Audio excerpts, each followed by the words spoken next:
નમસ્કાર વિદ્યાર્થી મિત્રો, ધોરણ 11 માં આપણે નાણાંના મૂળ તત્વો અને એમાં આપણો ભાગ 2 અને પ્રકરણ નંબર 5 ની સવિસ્તર ચર્ચા કરી રહ્યા છે. એમાં આપણે 6 થી 11 દાખલા આપણે કમ્પ્લીટ પૂરા કર્યા હતા. ત્યારબાદ આપણે આજે દાખલા નંબર 12 જોવાનો છે. મિત્રો ધ્યાન રાખીશું કેમ કે દાખલા નંબર 12 જે છે એ ખૂબ જ અગત્યનો દાખલો છે. કેમ કે એમાં વેપાર ખાતું આપી દીધું છે, તે છતાંય એમાં વેપાર ખાતાની વિગતો આપી છે. એનો મતલબ કે સુધારેલું વેપાર ખાતું બનાવવાનું છે. રેડી? એટલે અહીંયા મેં ટાઇટલ માર્યું છે સુધારેલું વેપાર ખાતું. જગ્યા ઓછી છે એટલે આ રીતે લખીએ છે, પણ આપણે ત્યારે એ રીતે લખીશું ચોપડામાં કે 31/3/16 ના રોજ પૂરા થતા વર્ષનું સુધારેલું વેપાર ખાતું. અહીંયા પૂરા થતા વર્ષનું નફા નુકસાન ખાતું અને 31/3/16 ના રોજનું પાકું સર્વે. રેડી? તો એ આપણે ધ્યાન રાખીશું. એ ગયા દાખલામાં પણ મેં વાત કરી હતી. ત્યારબાદ 12મો દાખલો આપણી પદ્ધતિ પ્રમાણે આપણે પહેલા હવાલા વાંચીશું અને એની જ્યાં જ્યાં અસર થાય છે ત્યાં આપણે નંબર મારતા જઈશું. તો પહેલો હવાલો વાંચીએ છીએ મિત્રો. વેપાર ખાતું બનાવ્યા પછી માલુમ પડ્યું કે બલદેવે અંગત ઉપયોગ માટે 7500 નો માલ ઉપાડ્યો હતો, જેની ચોપડામાં નોંધ થઈ નથી અને આવકમાં ગાળા ભાડું જે છે 3750 એ પણ ચૂકવવાનું બાકી છે. તો આ બધું વેપાર ખાતું બનાવ્યા પછી ખબર પડી છે. એટલે વેપાર ખાતું જે છે જમણી બાજુ જમા બાજુ ત્યાં આપણે મારીશું નંબર 1. મૂડી ઉપર 5% વ્યાજ આપવાનું છે તો નીચે મૂડી છે ત્યાં મારીશું નંબર 2. બેંક ઓવરડ્રાફ્ટ પર વ્યાજ 750 ચૂકવવાનું બાકી છે તો ત્યાં મારીશું નંબર 3. મૂડીની નીચે દેવાદારો પાસેથી 22500 વેચાણ ખાતે જમા કરેલ છે. દેવાદાર પાસેથી મળેલા 22500 વેચાણ ખાતે જમા કરેલ છે. જે વેપાર ખાતું બનાવ્યા પછી ધ્યાન ખાસ દેવાદાર પાસેથી પૈસા મળે આપણને તો દેવાદારો ઘટે, તો દેવાદારોમાંથી શું થાય? બાદ થાય. પણ નોંધી ક્યાં દીધું છે? વેચાણમાં. તો વેચાણમાંથી કાઢવું પડશે, દેવાદારમાંથી પણ કાઢવું પડશે. તો વેચાણ છે ત્યાં પણ મારીશું નંબર 4 અને દેવાદાર છે ત્યાં પણ મારીશું નંબર 4. ત્યારબાદ કાયમી મિલકતો પર 10% લેખી ઘસારો ગણવાનો છે. તો કાયમી મિલકતો જ્યાં છે પેલી બાજુ બીજા નંબરમાં ત્યાં નંબર મારીશું 5. નહીં નોંધેલ ઉધાર ખરીદી. તો ખરીદી તો અહીંયા હોય જ નહીં કેમ કે વેપાર ખાતું આપ્યું છે. તો વેપાર ખાતું જ્યાં છે ત્યાં મારીશું નંબર 6. ત્યારબાદ આગથી બળી ગયેલો માલ 22500, વીમા કંપની 90% નો દાવો મંજૂર કર્યો. તો ત્યાં રાઉન્ડ કરીશું આ હવાલાને. છેલ્લે આપણે એને સોલ્વ કરીશું. 8મો હવાલો. આ ચેપ્ટરનો સૌથી ખતરનાક હવાલો હોય તો આ છે. રેડી? ચેપ્ટરનો બોલું છું, ધ્યાન રાખીશું. રેડી? તો 30000 ની કાયમી મિલકત 22500 માં તારીખ 1/10/15 ના રોજ રોકડીથી વેચેલ છે, જેની ચોપડી નોંધ કરવાની બાકી છે. કઈ છે નહીં મિત્રો, પણ થોડી સમજણ હોવી જોઈએ. તો એ હવાલાને આપણે ટીક કરીશું કાયમી મિલકતોમાં 8 નંબરમાં. રેડી? તો હવે આપણે આપણા દાખલાની શરૂઆત કરીએ છીએ. પહેલું આપ્યું છે મિત્રો ઉપાડ. તો ઉપાડ વિશે વાત કરીશું. પાકા સર્વેમાં મૂડીમાંથી બાદ થાય ઉપાડ 45000 રૂપિયા. તો અહીંયા મૂડીમાંથી બાદ 45000 રૂપિયા. ત્યારબાદ આગળ આપ્યું છે કાયમી મિલકતો.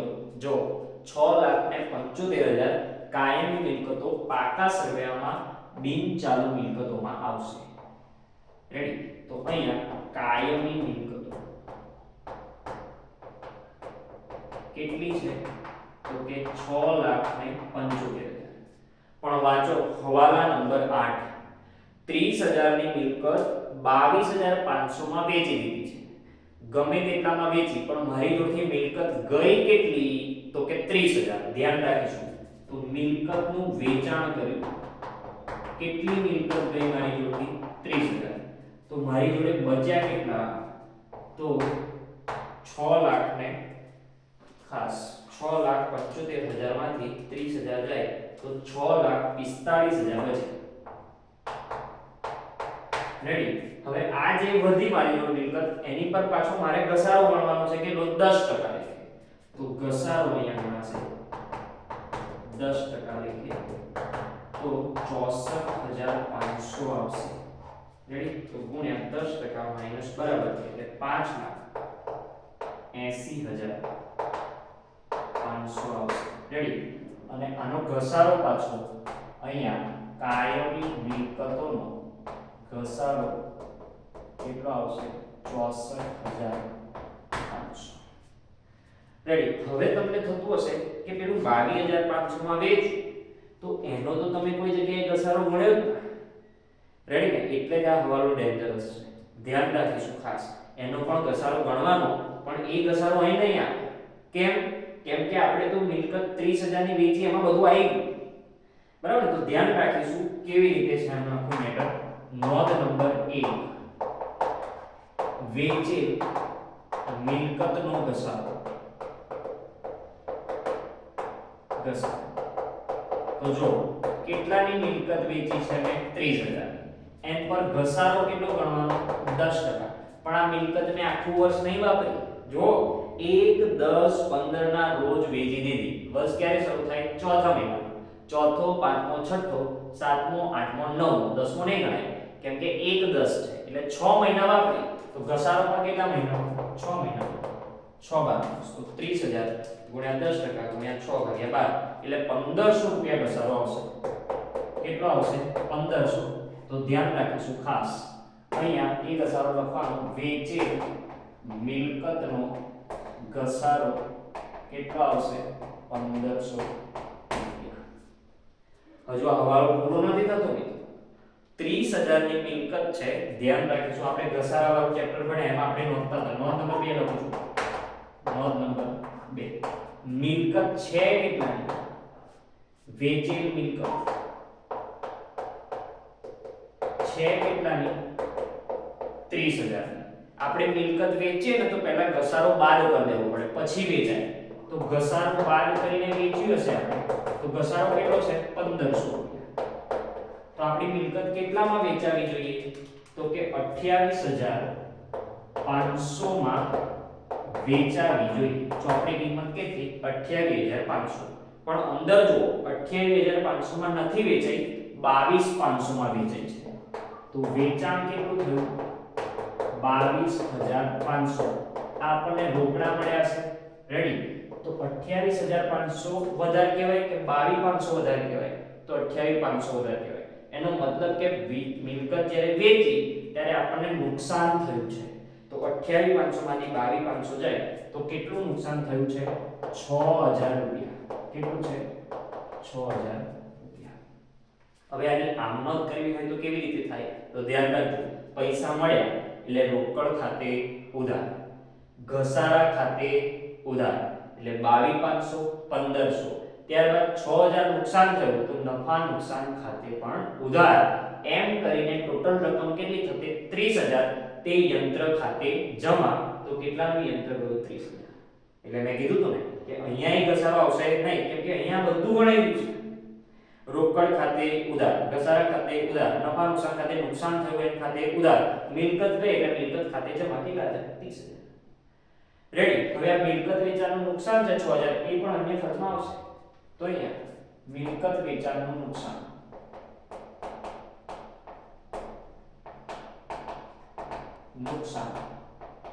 કેટલું છે? 6000. હજુ પણ આ હવાલો પૂરો થતો નથી. ધ્યાન રાખજો. આપણને રોકડા કેટલા મળ્યા છે? 22500. આજની તારીખમાં આપણી જો રોકડા કેટલા છે? રોકડ શિલક અંદર જો રોકડ શિલક કેટલી છે? 22500 છે. જો અંદર પણ કાચા શેરમાં કેટલી છે? 22500. તો રોકડ શિલક આવે ક્યાં? ચાલુ મિલકતોમાં. તો રોકડ શિલક 22500 છે અને બીજી વધની આવી કેમ કે મિલકત વેચી તો મિલકતનું વેચાણ એ પણ કેટલું છે? 22500. રેડી? તો 22500 ગુણ્યા 2 એટલે 45000 થશે. કેટલા થશે? 45000. તો આ રીતે મિત્રો કામ કરવાનું હોય છે. હવે આ હવાલો સંપૂર્ણ પૂરો થાય છે. રેડી? તો પહેલું તો આપણે વેચાણ બાદ કરીને ઘસારો અહીંયા ગણ્યો, પછી વેચેલી એનો ઘસારો ગણ્યો એટલે 1500 આવ્યો. એ 1500 30000 માંથી બાદ કરે એટલે 28500 ચોપડે કિંમત આવી. વેચી કેટલામાં? 22500. 6000 નુકસાન એ પણ અહીંયા આવશે. મળ્યા કેટલા? 22500 રોકડમાં ઉમેરી દીધા. એટલે આ હવાલો થોડો ડિફિકલ્ટ છે, બાકી સમજણ હોય તો આવે છે. બરાબર? ત્યારબાદ કાયમી મિલકતોનું બધું જ પૂરું થાય છે. ઓફિસ ખર્ચા આપ્યા છે, વહીવટી ખર્ચા કહેવાય 22500. નફા નુકસાન ખાતામાં 82500. ઓફિસ ખર્ચા ઓફિસ ખર્ચા 82500. રેડી? ત્યારબાદ ભાડું આપ્યું છે 22500. ભાડામાં કોઈ હવાલો છે નહીં. ભાડું 22500. ત્યારબાદ આગળ વીમો આપ્યો છે 45000. એમાં પણ કોઈ હવાલો નથી. તો વીમો આપ્યો છે 45,000 રૂપિયા. ત્યારબાદ પગાર અને મજૂરી આપી છે. જો પહેલું પગાર છે એટલે વહીવટીમાં આવે, મજૂરી અને પગાર બધું વેપાર ખાતામાં આવે, પણ પગાર અને મજૂરી છે 3,75,000 એટલે વહીવટીમાં પગાર અને મજૂરી 3,75,000. રેડી. ત્યારબાદ આગળ છે ગ્રાહકો. સમજી જજો, ગ્રાહકો એટલે કોણ? દેવાદારો. તો દેવાદારો ક્યાં આવે? ચાલુ મિલકતોમાં. તો ગ્રાહકો લખીશું આપણે. કેટલા છે ગ્રાહકો? 2,25,000. પણ એની પર હવાલો છે. જો કે ગ્રાહકો પાસેથી 22,500 મળ્યા છે જે વેચાણ ખાતે જમા થઈ ગયા છે. તો દેવાદાર પાસેથી મળે તો દેવાદાર ઘટે, તો દેવાદારમાંથી બાદ કરવા પડે. દેવાદાર પાસેથી મળે કેટલા છે? 22,500. તો 2,25,000 માંથી 22,500 બાદ કરીશું તો 2,02,500 આવશે. રેડી. ત્યારબાદ આગળ મિત્રો ગ્રાહકોનું કામ પૂરું, પણ આની અસર પછી વેચાણમાંથી બાદ કરવા પડશે. તો એના માટે આપણે વેપાર ખાતામાં જવું પડશે. વેપાર ખાતું સામે આપ્યું છે જમા બાકી 5,70,000. તો અહીં કાચો નફો કહેવાય. કેવો નફો? કાચો નફો 5,70,000 લખી દઈશું. હવે સમજો મારી વાત. વેપાર ખાતું આપણી જોડે હોત, સુધારેલું નહીં, ઓરિજિનલ વેપાર ખાતું, તો વેપારમાંથી કોઈ રકમ, વેચાણમાંથી કોઈ રકમ કાઢવાની હોય તો આપણે શું કરતા? વેચાણ માઈનસ ભૂલથી નોંધેલ વેચાણ. રેડી. પણ અહીંયા આપણી જોડે વેચાણ નથી અને આપણે બાદ કરવું છે, તો અહીં બાદ ના કરી શકાય. એના બદલે આપણે સામે લખી દઈશું. ખબર પડે છે? અહીંયા બાદ કરીશું નહીં, એની બદલે સામે પ્લસ કરી દઈશું. એટલે ભૂલથી નોંધેલ વેચાણ કેટલું છે? 22,500. ખ્યાલ આવે છે મિત્રો? જે વસ્તુ બાદ થાય છે એ સામે લખીશું અને જે જ્યાં લખાય છે પ્લસ થાય છે તેને ત્યાં રાખીશું સુધારેલ વેપાર ખાતામાં. ઓકે. જે બાદ થાય છે એને સામેની તરફ, આ બાજુ બાદ થાય તો આ બાજુ અને આ બાજુ બાદ થાય તો આ બાજુ, પણ જે પ્લસ થાય છે એને ત્યાં રાખીશું. રેડી. તો હવે આપણે ખાસ વેચાણનું ક્લિયર થાય છે. ત્યારબાદ છે લેણી હુંડી. લેણી હુંડીની ઉધાર બાકી લોન અને ધિરાણમાં એ પણ છે 22,500. તો લેણી હુંડી 22,500. ત્યારબાદ આગળ છે વટાવ. આપેલો વટાવ છે 7500. વેચાણ વિતરણ ખર્ચા વટાવ 7,500. ત્યારબાદ આગળ અગાઉથી ચૂકવેલો વીમો 3,550. તો અગાઉથી ચૂકવેલો લોન અને ધિરાણ, અગાઉથી ચૂકવેલ વીમો 3,550. ત્યારબાદ આગળ આખરનો સ્ટોક 45,000. કાચા સમયમાં હોય તો ચાલુ મિલકતોમાં એટલો જ આવે. આખર સ્ટોક 45,000. રેડી. 45,000 છે. ત્યારબાદ આગળ ખાસ રોકડ સિલક 22,500 ની એન્ટ્રી થઈ ગઈ. વેચાણ વિતરણ ખર્ચ 1,20,000. તો વેચાણ વિતરણ ખર્ચ 1,20,000. ત્યારબાદ આગળ છે બોનસ વહીવટી ખર્ચ 18,750. બોનસ 18,750. ત્યારબાદ વેપાર ખાતું નોંધ થઈ ગઈ. મૂડી 7,50,000. જો મૂડી કેટલી છે? 7,50,000. રેડી. ત્યારબાદ મૂડીમાં હવાલો છે 5% વ્યાજનો. તો મૂડી છે 7,50,000, એના 5% એટલે 37,500 વ્યાજ આવશે. અને મૂડી પર વ્યાજ ચૂકવવું પડે એટલે નાણાકીય ખર્ચમાં અહીંયા મૂડી પર વ્યાજ 37,500. રેડી. ત્યારબાદ આગળ ખાસ મૂડી પૂરું થઈ ગયું. બેંક ઓવરડ્રાફ્ટ 18,000 અને એનો હવાલો છે. જો બેંક ઓવરડ્રાફ્ટ પર વ્યાજ 750 ચૂકવવાનું બાકી છે. તો બેંક ઓવરડ્રાફ્ટ ક્યાં આવે? ચાલુ દેવા. ચાલુ દેવા બેંક ઓવરડ્રાફ્ટ કેટલું છે? 18,000 અને વત્તા ચૂકવવાનું બાકી વ્યાજ કેટલું છે 750 તો 18,750 રેડી ને 18,000 જ છે ઓકે હવે ચૂકવવાનું બાકી કોઈ પણ વ્યાજ હોય તો એ ક્યાં આવે નાણાકીય ખર્ચામાં ચૂકવવાનું બાકી બીઓડી વ્યાજ કેટલું છે તો કે 750 ત્યારબાદ આગળ વેપારીઓ એટલે કે લેણદારો 3 લાખ છે વેપારીઓ ચાલુ દેવામાં આવશે વેપારીઓ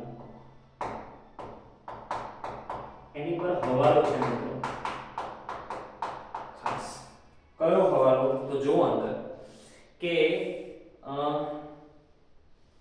ખરીદી નોંધવાની બાકી છે હા નહીં નોંધેલ ખરીદી કેટલી છે 12,000 તો અહીંયા ન નોંધેલ ખરીદી કેટલી છે 12,000 તો અહીં કેટલા થશે 3 લાખ ને 12,000 હવે ખરીદી નોંધવાની બાકી હોય તો ખરીદીમાં ઉમેરવી પડે એટલે કે પ્લસ કરવી પડે તો પ્લસ કરવી પડે તો એ જ બાજુ એટલે ન નોંધેલ ખરીદી કેટલી છે 12,000 રેડી માઈનસ હોય તો વિરુદ્ધ હશે પ્લસ હોય તો એ જ હશે રેડી ચલો ત્યારબાદ ગાલખાત દેવી હુંડી આપી છે 37,500 તો દેવી હુંડી અહીંયા ચાલુ દેવામાં દેવી હુંડી 37,500 રેડી ત્યારબાદ ગાલખાત અનામત જો કશું જ ના આપી હોય ઓન્લી ફોર ગાલખાત અનામત આપી હોય તો દેવાદારોમાંથી બાદ કરવાની ભલે કાચા સરવૈયાની છે તો ગાલખાત અનામત કેટલી છે ગાલખાત અનામત તો છે 21,000 અહીંયાથી 21,000 જાય તો 2,02,500 માંથી 21,000 જાય તો 1,81,500 રેડી તો આ રીતે કામ કરીશું ત્યારબાદ વટાવ આપ્યો છે જમા બાકી એટલે મળેલો વટાવ છે 10,500 અન્ય ખર્ચા અન્ય ઉપજો મળેલ વટાવ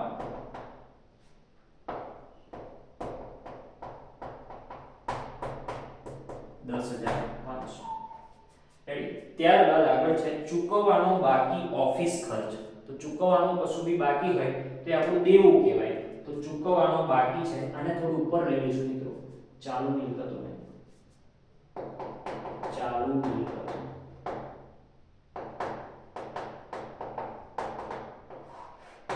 અને ચાલુ દેવાને પણ થોડું ઉપર લઈ લઈશું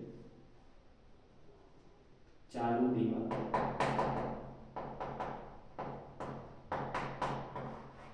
ચૂકવવાનો બાકી ઓફિસ ખર્ચ કેટલો આપ્યો છે 3,000 તો એ 3,000 અહીંયા લખવાનું આવશે રેડી ત્યારબાદ સંપૂર્ણ વાતો પૂરી થાય છે પહેલો હવાલો હવે વાંચીશું કે વેપાર ખાતું તૈયાર કર્યા પછી માલુમ પડ્યું કે બલદેવે અંગત ઉપયોગ માટે 7500 નો માલ ઉપાડ્યો હતો એનો મતલબ કે ઉપાડ્યો એટલે ઉપાડ કર્યો તો ઉપાડમાં પણ શું થયો વધારો તો ઉપાડમાં વધારો 7500 રૂપિયા ઉપાડથી ગયેલ માલ અન્ય માલની જાવક કહેવાય ખરીદીમાંથી બાદ થાય જે બાદ થાય વિરુદ્ધ અસર આવે તો વિરુદ્ધ અસર એટલે જમા બાજુ અન્ય માલની જાવક ઉપાડથી ગયેલ માલ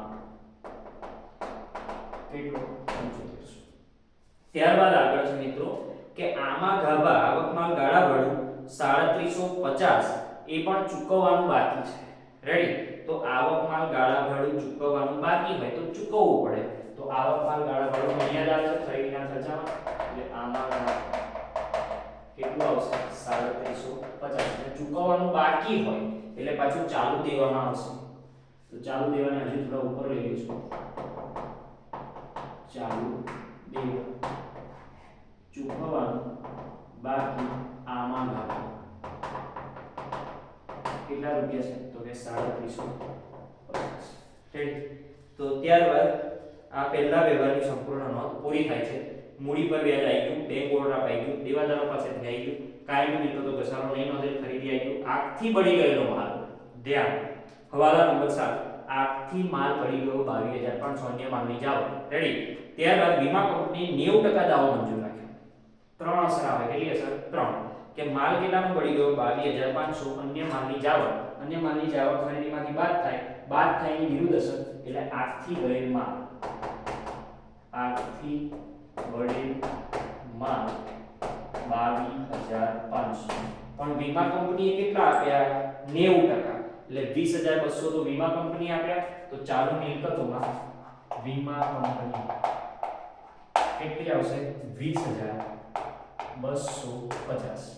કેટલા નથી આપ્યા તો 10%, એટલે 2,250 નથી આપ્યા, એ આપણું નુકસાન છે, તો અહીંયા આખી નુકસાન